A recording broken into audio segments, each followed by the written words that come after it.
우리 새벽에 우리를 도우시는 하나님 아버지를 바라보면서 다 같이 묵도하심으로 예배 자리로 나가도록 하겠습니다. 하나님 아버지, 오늘도 우리가 주님 앞에 나와 예배하게 하여 주심을 감사드립니다. 먼저 그의 나라와 의를 구하는 마음으로 나왔사오니 주님께서 열어주신 오늘 하루 주 앞에 묵상하고 또 주 앞에 계획하며 나아갈 때 하나님께서 우리의 길이 되어주시고 우리의 빛이 되어주시고 등불이 되어 주시옵소서. 예수님의 이름으로 기도드리옵나이다. 우리 찬송가 292장 주 없이는 살 수 없네 찬양합니다. 주 없이 살 수 없네 죄인의 구주여, 그 귀한 보배 피로 날 구속하소서. 주의 사랑으로 흘리신 보혈이 내 소망 나의 위로 내 영광 됩니다. 주 없이 살 수 없네 나 혼자 못 서리. 힘없고 부족하며 지혜도 없도다. 내 주는 나의 생명 또 나의 힘이라. 주님을 의지하여 지혜를 얻으리. 주 없이 살 수 없네 내 주는 아신다. 내 영의 깊은 간구 마음의 소원을 주밖에 나의 마음 네 알아주리요. 내 마음 위로하사 평온케 하시네. 주 없이 살 수 없네 세월이 흐르고 이 깊은 고독 속에 내 생명 끝나도 사나운 풍랑일 때 날 지켜주시니 내 곁에 계신 주님 늘 힘이 됩니다.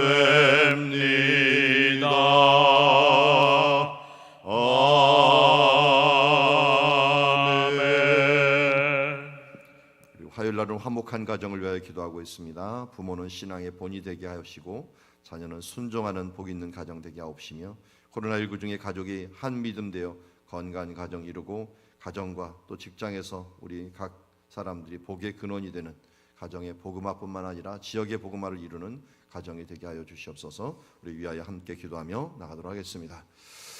하나님 아버지, 오늘도 주님 앞에 기도하며 나아갑니다. 우리의 힘과 우리의 능력으로 할 수는 없지만 하나님을 바라보고 있노라면 하나님께서 오늘도 우리를 변화시켜 주시고 주님 닮은 주님의 자녀로서 주여 본이 되는 주님의 자녀로 우리를 주여 바꿔주실 줄 믿습니다. 자녀는 순종하는 복 있는 가정 될 수 있도록 아버지 도와주시옵시며, 코로나19 중에 가족이 한 믿음 이루는 건강한 가정 될 수 있는 계기가 될 수 있도록 환난 가운데 하나님의 역사하심을 보게 하여 주시옵시고, 가정과 학교 직장에서 복의 근원이 되는 각 사람들이 될 수 있도록 도우시고 인도하옵소서. 우리는 바로 아브라함의 후손입니다. 믿음의 후손입니다. 바로 우리가 바로 그러한 자라고 말씀하였사오니 복의 근원이 되어서 모든 사람에게 주여 복음화를, 하나님의 복음을 흘러내는 주님의 자녀들 되게 하여 주시옵소서. 오늘도 우리가 하나님의 성전입니다. 각자가 하나님의 성전이 돼 또한 가정이 하나님의 성전 되어서 거룩한 가정, 복 있는 가정, 저 예배하는 가정, 하나님께 영광 돌리는 가정 될 수 있도록 아버지 붙들어 주시고 인도하여 주시옵소서. 하나님 아버지, 오늘도 우리에게 가정을 주시고 작은 교회를 허락하여 주셨습니다. 이 가정 가운데 가장 친밀한 관계를 우리에게 허락하셨는데, 이 관계 속에 하나님의 영향력이 주여 우리 가운데 주여 임함으로 말미암아 계속적으로 퍼져나가게 하여 주시옵소서. 이미 예수님이 우리 안에 계심으로 우리는 하나님의 성전이 되었습니다. 주님, 거룩한 성전, 복 있는 성전, 하나님을 찬송하는 성전 되어서 우리 각자가 하나님 안에서 하나 되어 하나님께 영광 돌리는 주님의 자녀 되게 하옵시고, 가정교회가 주 안에서 온전히 하나 되어 주님 앞에 이 찬양과 경배와 섬김의 역할들을 잘 감당할 수 있도록 도우시고 인도하옵소서. 그래야 우리 먼저 된 자가 본이 되고 나중 된 자가 그것을 잘 따라감으로 말미암아 아름다운 주님의 모습을 드러낼 수 있는 가정 될 수 있도록 인도하여 주시옵소서. 오늘도 우리에게 은혜 주셨사오니 주여 우리가 각자가 오늘도 성전되어 하나님의 복의 근원이 되는 삶을 살아가게 하옵소서. 예수님의 이름으로 기도드리옵나이다. 오늘 우리에게 주신 하나님의 말씀은 출애굽기 10장 1절부터 11절 말씀입니다.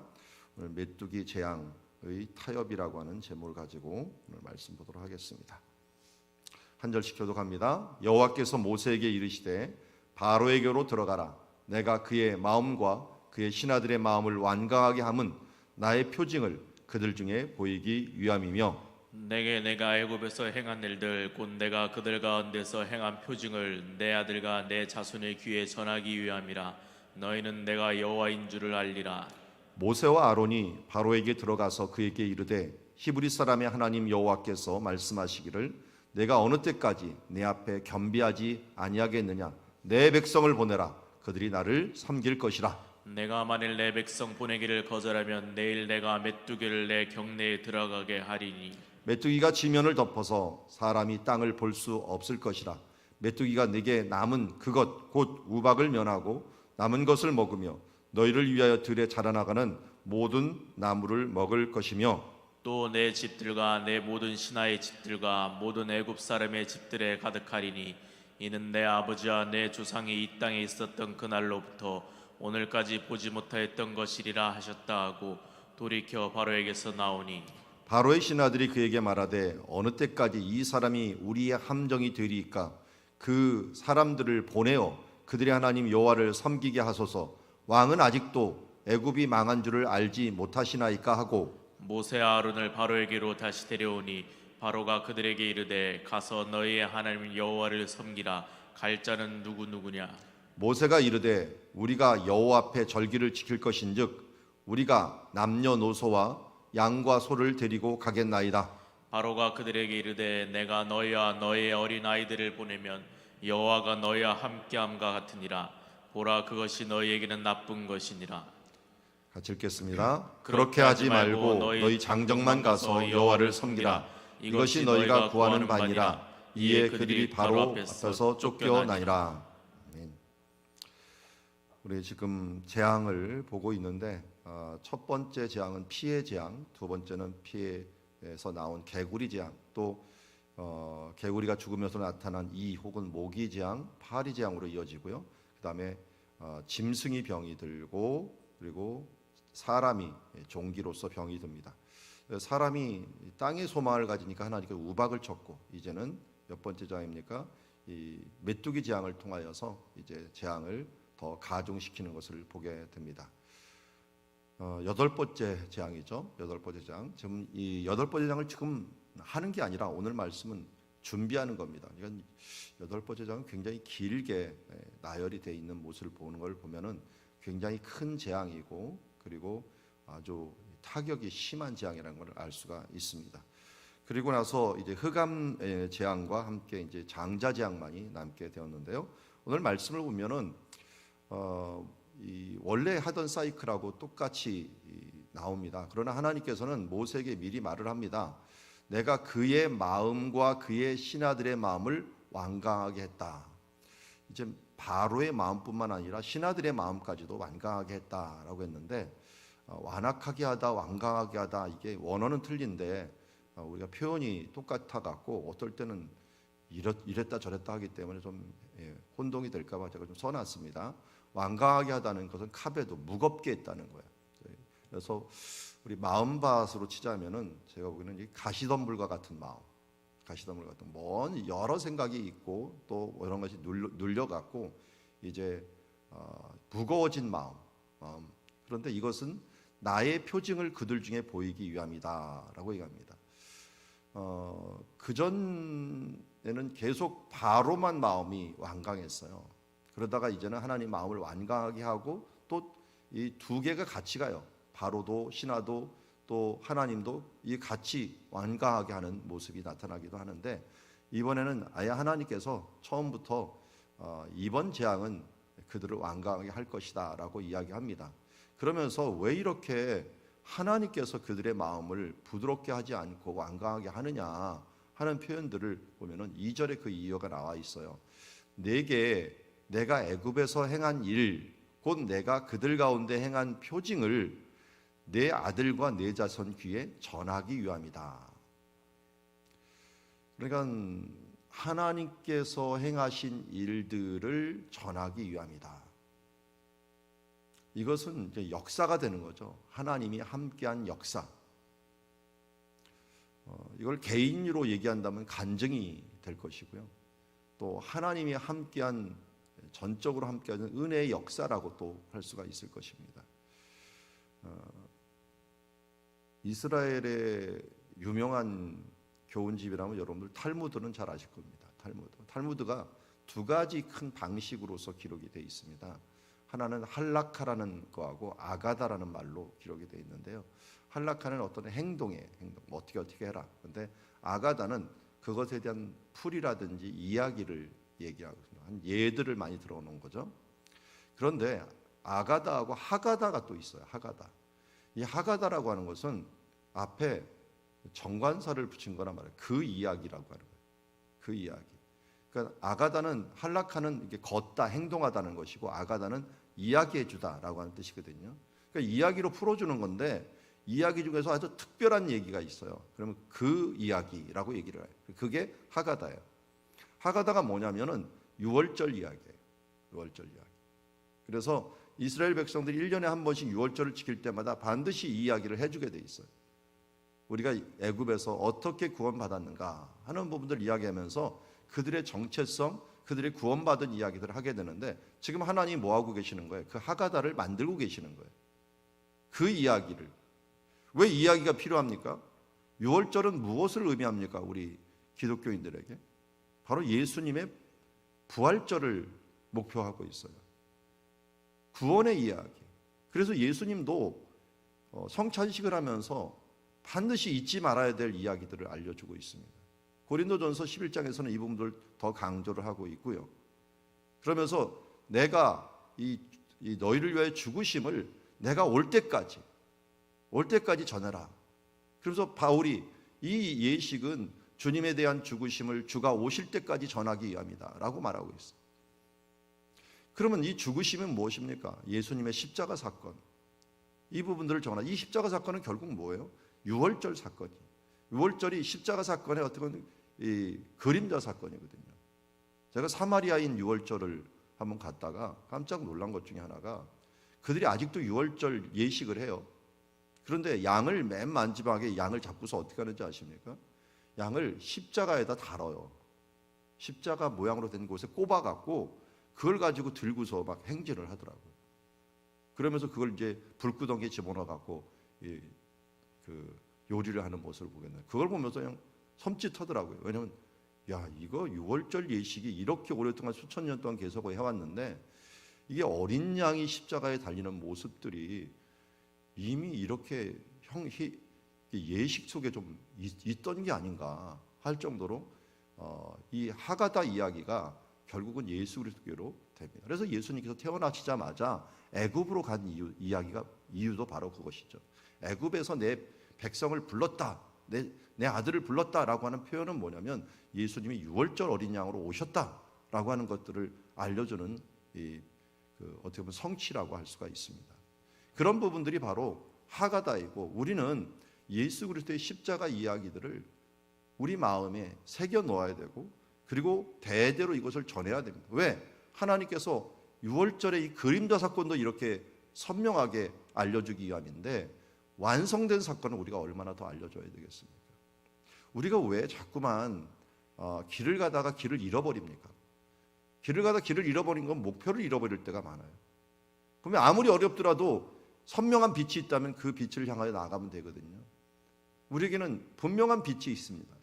십자가 사건이 있습니다. 예수 그리스도의 십자가이기 때문에 어렵고 힘들 때마다 믿음의 주여 온전케 하시는 인 예수 그리스도, 우리를 위하여 죽으시되 자기 몸을 아끼지 아니하시고 우리를 위하여 내어주신 그 예수 그리스도를 바라보다 보면 우리에 있는 옆에 있는 부분들이 아무리 풍랑이 심하고 바람이 불더라도 예수님을 바라보면 이 땅을, 아니 이 바다를 우리가 딛고 일어서 걸을 수가 있는데, 자꾸만 옆을 쳐다보니까 이 바다 속으로 빠져가는 베드로와 같은 그런 어리석음을 우리가 범하는 것을 보게 됩니다. 우리 하나님께서 역사를 만드시고 성경을 만드시고 이렇게 이스라엘 백성을 통해서 말씀하시고 예수 그리스도의 십자가의 죽으심을 만드신 이유는 바로 그 이야기, 그 구원의 이야기 하가다를 우리에게 주시기 위함이다 하는 것들을 우리가 잊지 말고, 우리 오늘 하루도 주 예수 그리스도를 날마다 기억하며 그분을 인식하면서 그분 앞에 서 있는 모습으로 사시기 바랍니다. 어려울 때 아무리 어렵더라도 한번 생각해 보세요. 저는 힘들 때 항상 그 생각을 해요. 예수님의 지금 보좌 앞에 딱 서 있다. 서 있으면 어떨까요? 주님께서 나를 향하여 뭐라고 말하실까? 그 눈을 마주치면서 나는 어떤 모습으로 서 있을까? 이걸 생각하면 우리 마태복음에 나오는 달란트 비유처럼 잘하였도다 착하고 충성된 종아, 이 말 듣지 못하고 악하고 게으른 종아 이 말 들을까 봐 항상 긴장하고, 차라리 이 땅에서 우리가 하나님께서 부르실 때 주님 앞에 분명히 바로 앞에 설 터인데 잘하였도다 착하고 충성된 종아로 서야 되지 않겠습니까? 그러려면 우리도 또한 주님의 역사를 바라보고 그 역사를 같이 이루어가는, 그 역사가 예전의 역사가 아니라 오늘도 우리의 역사가 되어서 바로에게 이리저리 휘둘리지 말고, 우리도 바로처럼 되지 말고 그 신하처럼 되지 말고 주님과 함께 동행함으로 조금 어렵더라도 재앙 가운데 있고 아주 완악함 가운데 우리가 있다고 할지라도 이 개구리 재앙을 통하여 주시는 교훈들을 우리 마음에 새기는 시간이 되었으면 좋겠습니다. 3절의 말씀을 보니까 모세와 아론이 바로에게 들어가서 이제 이야기를 합니다. 히브리 사람의 하나님 여호와께서 말씀하시기를 내가 어느 때까지 내게 겸비하지 아니하느냐라고 합니다. 겸비하다라는 말이 아나라고 하는 단어에서 동사의 부정사형으로 만들었습니다. 아나. 근데 아나라는 말은 여러분이 아는 말이에요. 배단이 아시죠? 벳은 집이고 아니라고 하는 말이 아나에서 온 겁니다. 가난한 자, 겸손한 자, 빈곤한 자, 그러니까 빈민 이런 말을 얘기하죠. 험불이라고 하는 단어도 사용되고요. 내가 하나님 앞에서 언제까지 험불하지 않으려고 하느냐. 근데 여기 아니하다는 말이 원래 동사는 거절한다는 거예요. 그러니까 겸손하기를 거절하는 이런 행위를 언제까지 하려고 하느냐. 이건 때로는 우리한테 하시는 말이 아닐까요? 예수님은 이상하게 이 땅에 오셔서도요, 예루살렘에 호화로운 집이 있었는데 호화로운 집은 딱 한 번 사용해요. 성찬식 때 예루살렘 안에서 해야 되기 때문에. 그런데 대부분의 시간은 어디 계셨습니까? 베다니에 계셨어요. 나사로 집 베다니가 빈민촌이에요. 세례도 어디에 받으셨어요? 세례 요한도 어디에 있었어요? 요단강 베다니에 있었어요. 베다니가 지명은 아니에요. 어떻게 보면은 베다니가 빈민촌이라는 뜻입니다. 가난한 자들의 집이라는 거예요. 그럼 왜 예수님께서 갈릴리에서 사역하셨다고 그랬나요? 거기가 흑암의 땅이기 때문에, 사망의 땅이기 때문에 힘들고 가난한 사람들 그 가운데 예수님께서 사시면서 살았던 모습을 보게 됩니다. 우리는 이 세상에서 그래서 항상 견지해야 될 그런 모습이 있어요. 아무리 우리가 부유해진다고 하더라도 우리 마음은 항상 가난해져야 돼요. 유목민의 마음을 가져야 돼요. 이 소유는 내 것이 아니고 하나님의 것이다 라고 하는 의식을 잃어버리면은 우리는 그때부터 이 가난한, 이 하나님께서 가장 복 있는 마음이라고 하는 이 가난한 마음을 잃어버리게 됩니다. 다윗이 그랬고요, 아브라함이 그랬어요. 그들은 큰 부자였습니다. 그럼에도 불구하고 그들은 나그네처럼 살았고, 다윗은 어떻게 살았어요? 다윗은 내가 왕이 아니라 영광의 왕은 여호와십니다 하면서 영광의 왕이 들어오시도다, 자기가 왕임에도 불구하고 하나님을 절대적으로 왕으로 인정했던 삶을 살았던 것을 봅니다. 우리가 이러한 가난한 심령으로 살아가고, 그런 심령에 하는 사람들이 무엇을 하는 거예요? 내 백성을 보나 그들이 나를 섬길 것이라. 어떻게 보면 10가지 재앙 중에서 제일 많이 나오는 단어를 몇 개를 꼽는다면 이 문장일 겁니다. 내 백성을 보느라 그들이 나를 섬길 것이다. 여러분, 또 강조합니다. 우리가 왜 부름을 받았습니까? 주님을 섬기기 위해서, 주님을 예배하기 위해서 부름을 받았다. 하루하루 예배하는 것이 우리의 본분이다 라는 걸 잊지 맙시다. 4절에 보니까 내가 만일 내 백성 보내기를 거절하면 내일 내가 메뚜기를 내 경내에 들어가게 하리니. 제가 원어를 보니까요, 이 들어가게라고 하는 말이 분사 형태로 되어 있어요. 그 내일인데요, 지금 메뚜기가 오고 있다는 거예요. 내일 도착을 한다. 지금 오고 있는데 내일 너한테 지금 도착하고 있다. 아주 경고를 제대로 한 거예요. 메뚜기가 지면을 덮어서 사람이 땅을 볼 수 없을 것이라. 메뚜기가 내게 남은 것이 뭡니까? 우박을 면하여 남은 것. 그나마 이제 쌀보리하고 밀이 좀 남았는데, 이 남은 이것이나마 너희들을 이제 먹으려면은 빨리 이 재앙을 인정하라라고 얘기하고 있습니다. 그러니까 하나님께서 그나마 남은 것에 대한 자비를 베풀어 주실 때, 이거 수로보니게 여인이 그 말을 했죠. 부스럭이라도 주옵소서. 우리가 주님 앞에 하나님께서 경고하실 때, 오늘 우리 지금 코로나19를 맞이하는데 이럴 때 하나님이 다 멸하시진 않았잖아요. 우리 가운데 그나마 은혜를 베풀어 주셨을 때 부스럭이라도, 남은 것이라도 우리가 하나님의 은혜를 입으려면 이런 재앙들, 하나님이 주시는 재앙 앞에 우리가 겸비하면서 가난한 마음으로 서야 됨을 말씀하고 있습니다. 6절에 보니까 내 집과 내 모든 신하들의 집과 모든 애굽 사람들의 집에 가득하게 되리니 이는 내 아버지와 내 조상이 이 땅에서 있던 날 그 달로부터 오늘까지 보지 못하였던 것이라 하셨다 하고 돌이켜 바로에게 나오니. 아프리카 자체가요, 지금도 재앙 중에 최고의 재앙이 메뚜기 재앙이에요. 그런데 이 재앙이 어디로 튈지를 모르는 거예요. 어떨 때는 대륙과 대륙을 이동하면서 올 때가 있기 때문에요. 그런데 애굽 쪽으로 올라오면서 전무후무한 재앙으로서 그 가운데 올 것이다라고 이야기하고 있습니다. 바로의 신하들이 이것은 좀 이게 느껴졌나 봐요. 왜냐하면 그 전에도 메뚜기 재앙이 있었는데 그 재앙이 심각했는데 이번은 전무후무한 재앙이라고 하니까 겁이 났던 거죠. 이 사람이 언제까지 우리의 함정이 되리까 하면서 그 사람을 보내어 줍시다. 이제 어디까지는 왔어요? 맨 처음에는 요술사들도 손을 들었는데 이번엔 신하들도 손을 들었어요. 바로만 안 들었죠. 근데 이들이 얘기해요. 애굽이 망한 줄 알지 못하나이까. 원래 이상하게 대통령이 맨 늦게 듣는 경향도 있어요. 왕들이 맨 늦게 느끼죠. 왜? 먹을 것 있고 자기는 그렇게 부족함이 변한 게 없으니까요. 그러다 보니까 신하들이 뭐라고 하니까 또 부릅니다. 진짜로 모세와 아론을 바로에게 다시 데려오니 바로가 그들에게 이르되 가서 너희와 너희 하나님 여호와를 섬기라. 갈 자는 누구냐. 꼭 이 바로가 얘기를 하는 거, 조건을 걸어요. 조건을. 지난번에 무슨 조건을 걸었죠? 여기서 예배해라. 그냥 내가 섬기라. 또 여기서 예배라. 그래서 여기에서 이 애굽에서 예배하면 안 되냐라고 했고요. 또 이제 그것도 안 되니까 나 가서 섬기라는 것도 이번에는 아예 무시를 해갖고 완악하게 하고 거짓말을 해요. 타협했다가 거짓말했다가 이번에 또 타협으로 돌아와요. 타협으로 돌아가면서 이 섬기라라고 해놓으면 거기서 끝나면 되는데 꼭 거기서 조건을 걸어요. 그럼 갈 자는 누구냐라고 했더니 모세가 우리가 여호와 앞에 절기를 지킬 것인즉 우리가 남녀노소와 양과 소를 데리고 가겠나이다. 이건 뭐예요? 다 가겠다는 거잖아요.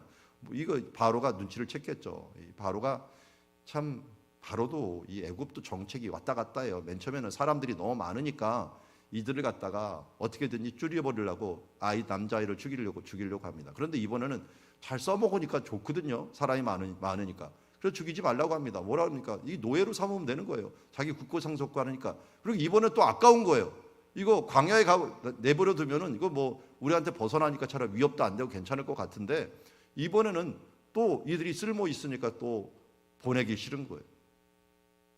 그래서 다시 돌아올 걸 전제로 해갖고 바로가 어떻게 합니까? 내가 너희와 너희 어린아이를 보내면 여호와가 너희와 함께함과 같으니라. 보라, 그것이 너희에게 나쁜 것이라. 전 10절이 무슨 말인가 해갖고 한참 봤어요. 그래서 원어도 보고 이것도 보았는데요. 이들의 10절을 제가 보니까 이렇게 돼 있어요. 여호와가 그렇게 해야만 너희와 함께 있냐? 내가 너희와 너희 자녀들을 보내야만 하느냐?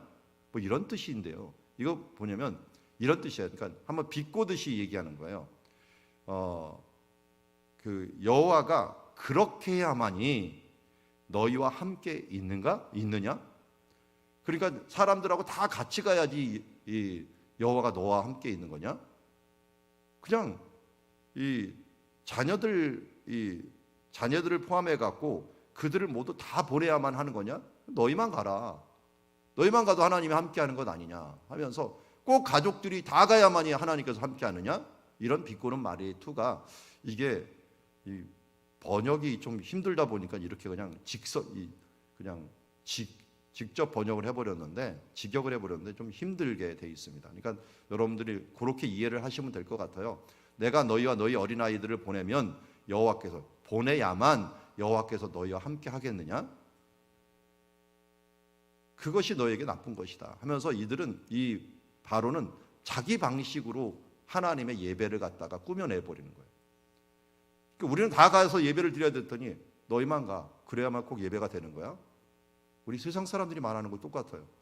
아니 꼭 예배당에 가야만 예배를 드리는 거야? 인터넷상으로 예배 드릴 수 있잖아. 꼭 이 예배를 드려야만이 예배를 섬기는 거야? 그냥 마음에 믿으면 되는 거 아니야. 이런 식으로 바로가 말하는 거하고 똑같이 지금 세상이 말하고 있어요. 여러분, 우리가 임시적으로 이 부분들을 하고는 있지만 예수님께서 또 성경에서 우리에게 말씀하신 거죠. 모이기를 패하는 어떤 사람들의 습관과 같이 하지 말라고 했거든요. 모이기를 힘쓰라고 분명히 얘기했거든요. 성경에서도 함께 모여서 예배하라고 했고 명절 때도 함께 모이라 했거든요.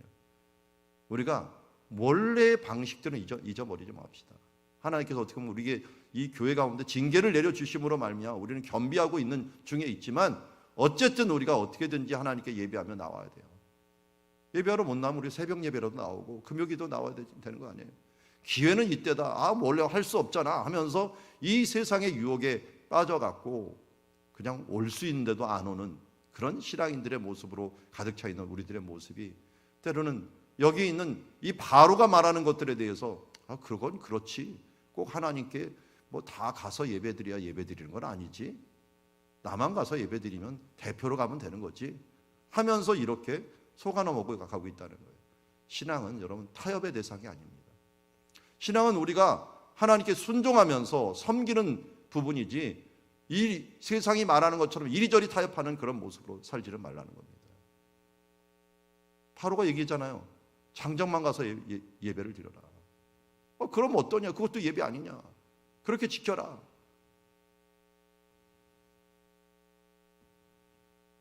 그러면서 결국 그들을 쫓아내면서 이 개구리 재앙이 이제 다음부터 시작되는 모습을 보게 됩니다. 오늘 말씀을 보면서 우리의 말씀을 한번 다시 정리해 보기를 원합니다.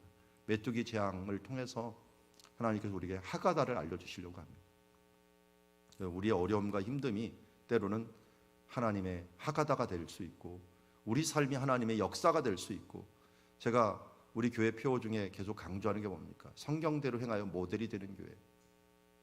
우리 부모들이 우리 교회가 이렇게 행하여서 이 어려운 중에서 이 모습을 지켜나갔더니 하나님께서 이렇게 함께 하셨더라 하는 부분들을 우리가 실천하는 삶들을 살아가기를 원하고, 또 우리 앞선 분들의 그 교훈들을 따라가고, 또 우리의 삶이 우리 후대의 교훈이 될 수 있는 하가다의 삶을 살아가는 우리가 되기를 원합니다. 자, 그리고 바로의 타협안을 이제 맨 끝에 보았는데, 여러분 10절 말씀처럼 꼭 그래야만 예배 드리는 거냐? 이 유혹에 넘어가지 않기를 원합니다.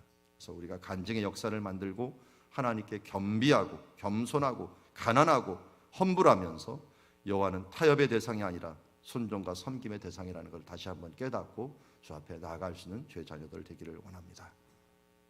기도하겠습니다.